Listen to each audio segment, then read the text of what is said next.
2 ദിനവൃത്താന്തം 13-ാം അധ്യായം 1 മുതലുള്ള വാക്യങ്ങൾ. യൊരോബെയാം രാജാവിന്റെ 18-ാം ആണ്ടിൽ അബീയാവ് യെഹൂദയിൽ രാജാവായി. അവൻ 3 സംവത്സരം യെരൂശലേമിൽ വാണു. അവന്റെ അമ്മയ്ക്കു മീഖായ എന്നു പേർ. അവൾ ഗിബെയക്കാരനായ ഊരിയേലിന്റെ മകൾ. അബിയാവിനും യൊരോബെയാമിനും തമ്മിൽ യുദ്ധമുണ്ടായി. അബിയാവ് 4 ലക്ഷം ശ്രേഷ്ഠ യുദ്ധവീരന്മാരുള്ള ഒരു സൈന്യത്തെ അണിനിരത്തി. യൊരോബെയാം അവന്റെ നേരെ 8 ലക്ഷം ശ്രേഷ്ഠ യുദ്ധവീരന്മാരെ അണിനിരത്തി. എന്നാൽ അബിയാവ് എഫ്രയീം മലനാട്ടിലെ സെമാരയീം മലമുകളിൽ നിന്നുകൊണ്ട് പറഞ്ഞത്, യൊരോബെയാമും എല്ലാ ഇസ്രയേലുമായുള്ളവരെ എന്റെ വാക്ക് കേൾപ്പിൻ. ഇസ്രയേലിന്റെ ദൈവമായ യഹോവ ഇസ്രയേലിന്റെ രാജ്യത്വം ഒരു ലവണ നിയമത്താൽ ദാവീദിനും അവനും അവന്റെ പുത്രന്മാർക്കും തന്നെ സദാകാലത്തേക്ക് നൽകിയിരിക്കുന്നു എന്ന് നിങ്ങൾ അറിയേണ്ടതല്ലയോ? എന്നാൽ ദാവീദിന്റെ മകനായ ശലോമോന്റെ ദാസനും നെബാത്തിന്റെ മകനുമായ യൊരോബെയാം എഴുന്നേറ്റ് തന്റെ യജമാനോട് മത്സരിച്ചു.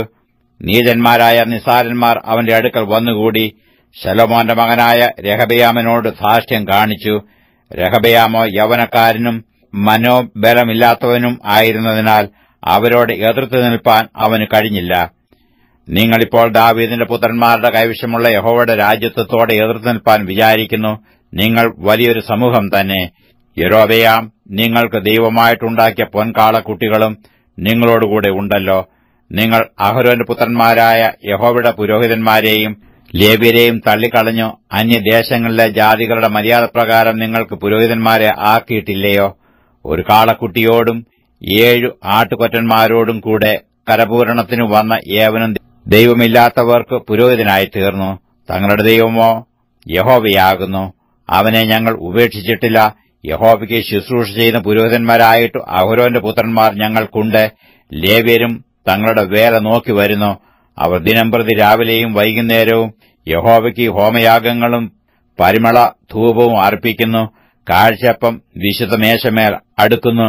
പൊന്നില വിളക്കും അതിന്റെ ദീപങ്ങളും വൈകുന്നേരം തോറും കത്തിക്കുന്നു. ഇങ്ങനെ ഞങ്ങളുടെ ദൈവമായ യഹോവയുടെ ആജ്ഞ പ്രമാണിക്കുന്നു. നിങ്ങളോ അവനെ ഉപേക്ഷിച്ചിരിക്കുന്നു.